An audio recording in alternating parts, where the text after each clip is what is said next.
শেখ হাসিনা কি বাংলাদেশে সত্যিই ফিরছেন? ফিরলে যে সময়টা তিনি বলেছেন বিজয়ের মাসেই কি ফিরবেন? সেক্ষেত্রে ভারত সরকারের ভূমিকা কি হবে? এটাই আমার এই প্রতিবেদনের আলোচ্য।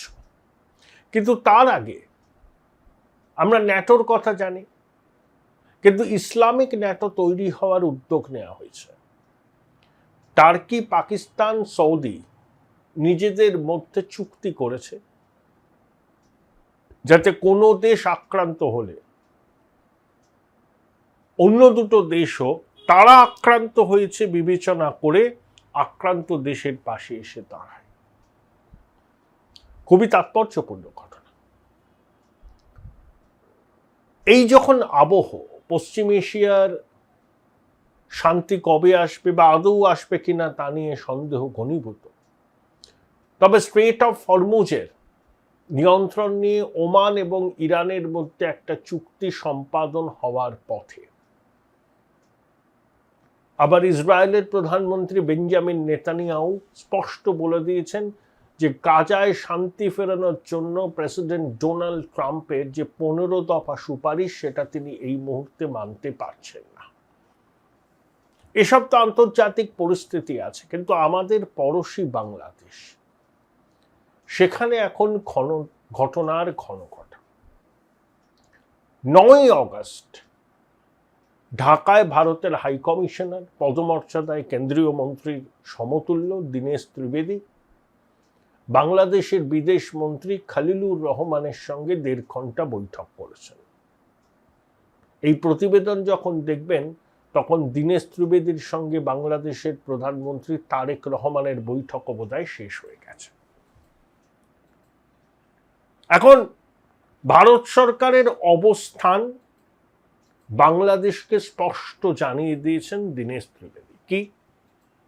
ঢাকা বলছে শেখ হাসিনাকে প্রত্যার্পণ করতে হবে, কারণ তিনি ফাঁসির আসামি, আন্তর্জাতিক অপরাধ ট্রাইব্যুনালে তিনি দোষী সাব্যস্ত হয়েছেন। প্রত্যার্পণ করার অর্থ দিল্লিকে শেখ হাসিনাকে গ্রেপ্তার করে ঢাকার হাতে তুলে দিতে হবে। দিল্লির বক্তব্য খুব স্পষ্ট, শেখ হাসিনা নিজে থেকে পালিয়ে আসেননি। বাংলাদেশ সেনাবাহিনীর বিশেষ বিমানে তাকে দিল্লির অদূরে হিন্ডন এয়ারবেসে নামিয়ে দেওয়া হয়েছিল। বাংলাদেশের সেনাপ্রধান ওয়াকারুজ্জামান তৎকালীন ভারতের সেনাপ্রধানের সঙ্গে নিয়মিত যোগাযোগে ছিলেন।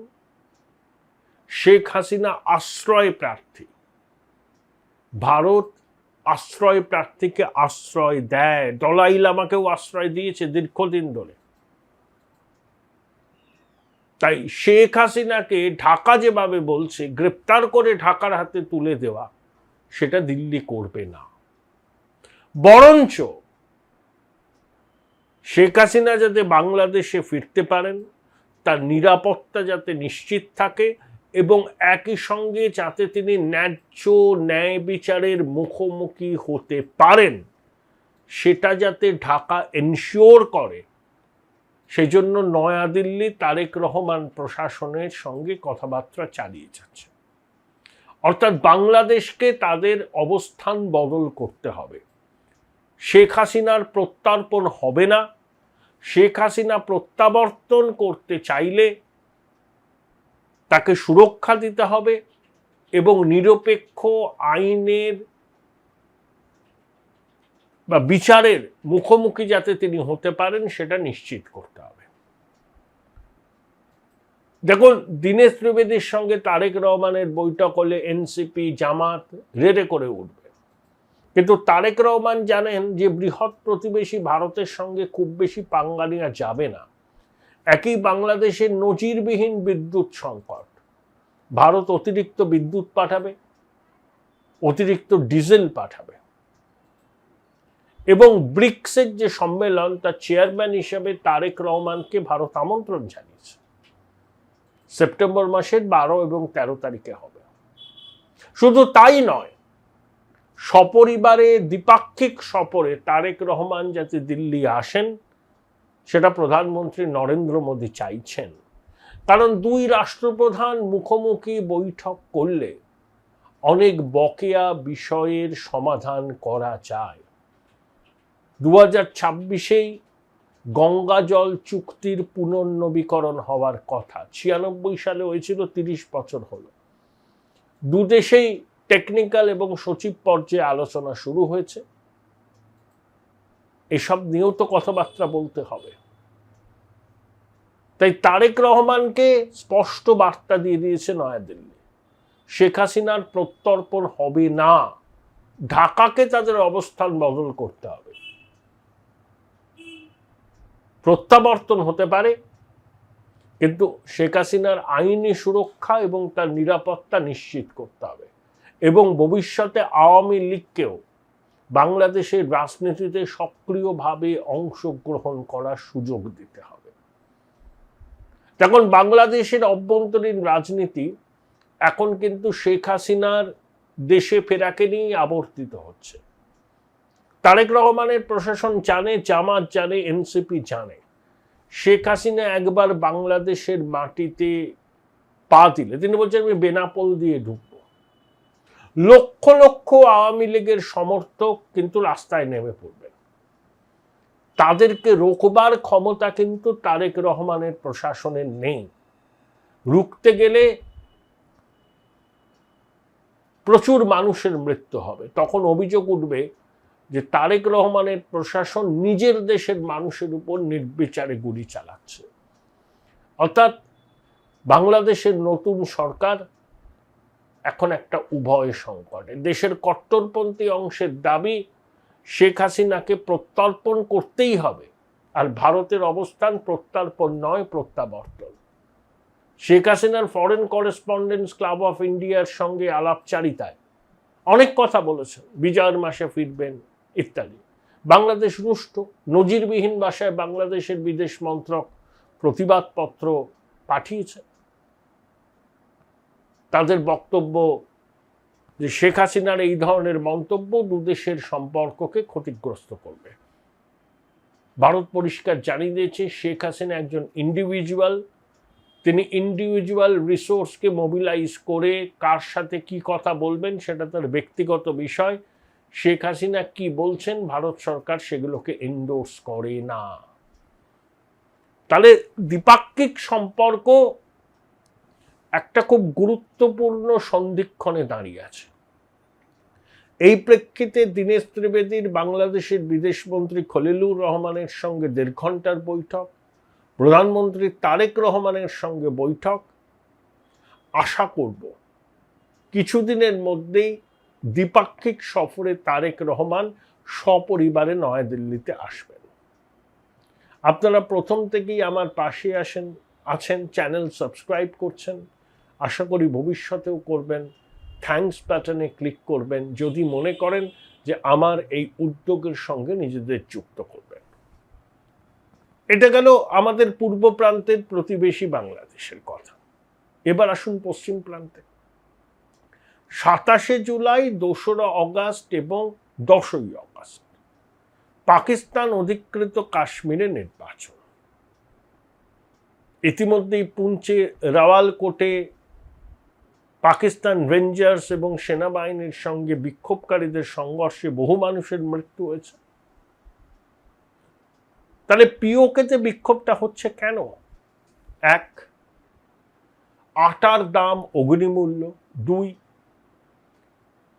ওই অঞ্চল থেকে পাকিস্তানে হাইড্রো ইলেকট্রিক উৎপন্ন হয়, কিন্তু যেখান থেকে হাইড্রো ইলেকট্রিক উৎপন্ন হয় সেই পাকিস্তান অকুপায়েড কাশ্মীরের মানুষদেরই অতিরিক্ত সেস দিতে হচ্ছে। তারা বলছে আমাদের এখানের প্রাকৃতিক সম্পদকে ব্যবহার করে হাইড্রো ইলেকট্রিক তৈরি হচ্ছে, সেই ইলেকট্রিক সারা পাকিস্তানে ডিস্ট্রিবিউট হচ্ছে, আর যেখানে উৎপাদন হচ্ছে সেখানকার মানুষদের অতিরিক্ত সেস দিতে হবে কেন?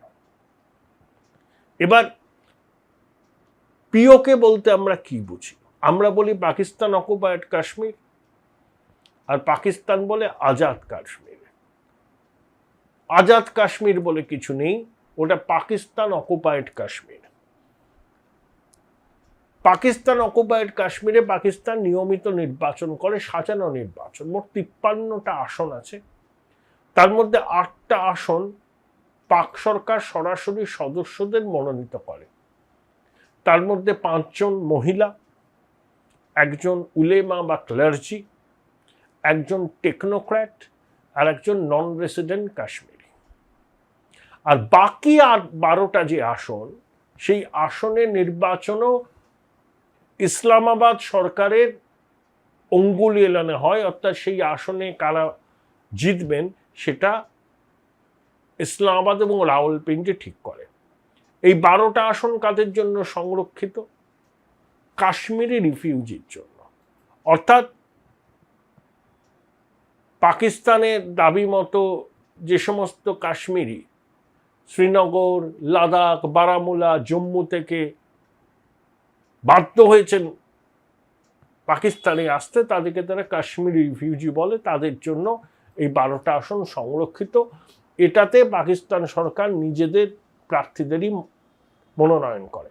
অর্থাৎ 53টার মধ্যে 20টা আসনের কোনো নির্বাচন হয় না, সরাসরি রাওয়ালপিন্ডি, ইসলামাবাদ তাদের ক্যান্ডিডেটের ঠিক করে এবং যাদেরকে মনে করে এই সদস্য হবে তারা সদস্য হয়। বাকি 33টা আসনের নির্বাচন হয় খুব ফাস্ট। পাকিস্তান বলে আজাদ কাশ্মীর, কাশ্মীরের ভাগ্য নির্ধারিত হবে গণভোটের মাধ্যমে, ইউএন রেজলিউশন। গণভোটে কিন্তু আজাদ কাশ্মীরের কোনো সংস্থান নেই। কি রয়েছে? হয় ভারতের সঙ্গে সংযুক্তি, না হলে পাকিস্তানের সঙ্গে সংযুক্তি। দেখুন, পিওকের জনসংখ্যা 50 লক্ষের আশেপাশে, আর আমাদের দিকের কাশ্মীরের 1,25,00,000। সেখানে প্রধানমন্ত্রী, রাষ্ট্রপতি সবই আছে, খুব সাজানো। কিন্তু যেখানে প্রধানমন্ত্রী বা রাষ্ট্রপতি হিসাবে কেউ শপথ নেন, তখন তাদেরকে শপথ নিতে হয় যে পাকিস্তান ধারণার বিপরীতে তারা কোনো কাজ করবেন না, পাকিস্তান থেকে বিচ্ছিন্ন হওয়ার কোনো রকম আন্দোলন বা ওই ধরনের কোনো কাজে যুক্ত হবেন না।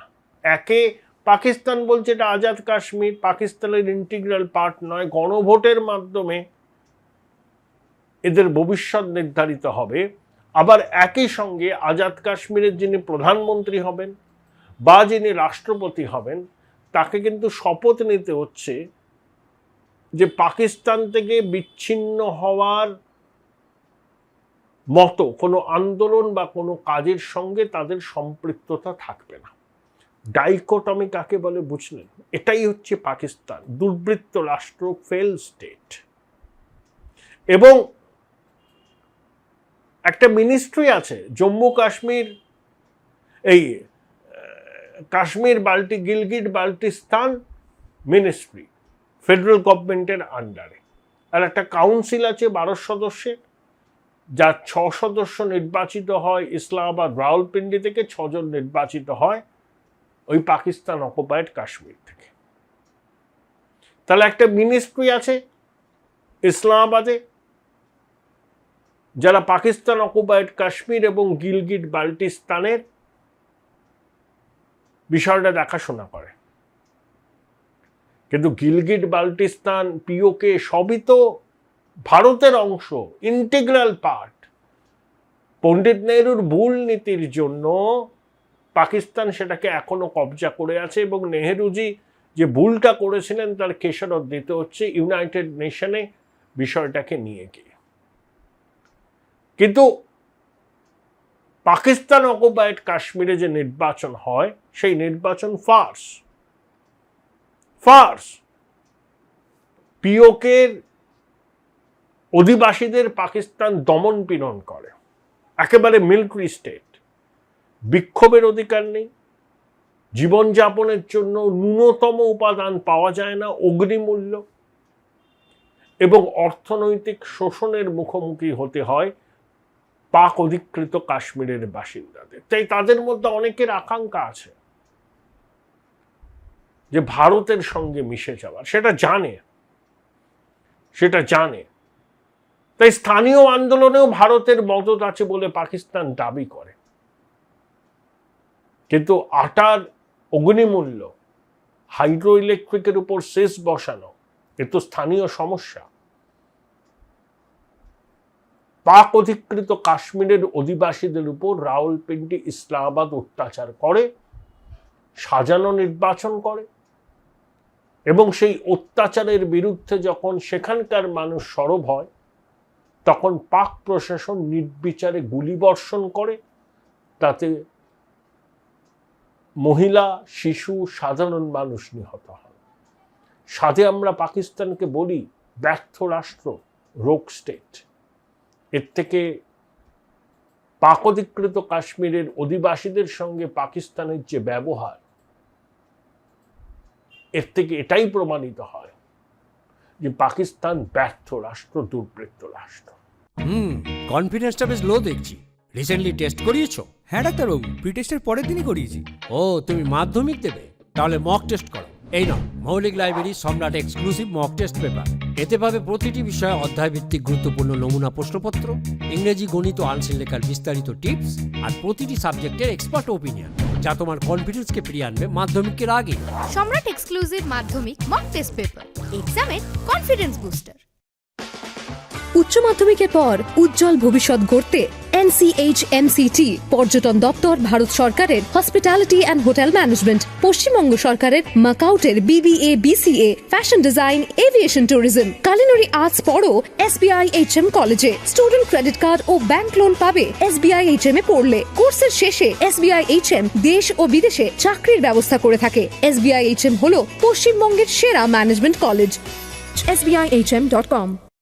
বোলপুর শহরের কোলাহল থেকে মাত্র 20 মিনিট দূরেই রয়েছে সুন্দর রিসর্ট, যেখানে পেয়ে যাবে স্পেশিয়াস আর এস্থেটিক্যালি ডিজাইন রুম। তোমরা যারা গ্রুপে যাও তাদের জন্য আছে কমফোর্টেবল গ্রুপ স্টে অপশন, আর কাপলদের জন্য রয়েছে লাক্সারিয়াস সুইট রুম, তার উপর আবার ফ্ল্যাট 10% অফ। এখানে প্রকৃতির মাঝে তোমরা পেয়ে যাবে একটা সুন্দর সুইমিং পুল, ছোটদের জন্য প্লে এরিয়া আর একটা এস্থেটিক সেলফি কর্নার। প্রপার্টিটা পুরোটাই পেট ফ্রেন্ডলি, আর এখানে আছে অনেক কিউট ছোট ছোট র্যাবিটস। সকালের ব্রেকফাস্ট থেকে ডিনার পর্যন্ত পেয়ে যাবে একদম হোমলি কমফর্ট ফুড, যা এক কথায় অসাধারণ। বেঙ্গলি কুইজাইনের সাথে সাথে পেয়ে যাবে চাইনিজ আর নর্থ ইন্ডিয়ান অপশন। বিকেলে বনফায়ারের আলো, বন্ধুদের সাথে আড্ডা আর খোলা আকাশের নিচে গ্রাম বাংলার হাওয়া, পুরোটাই এক অপরূপ অনুভব। তাহলে বলো তোমরা কবে প্ল্যান করছো এই পিসফুল এসকেপটা? And don't forget to follow Miss Cupcake for more such travel updates.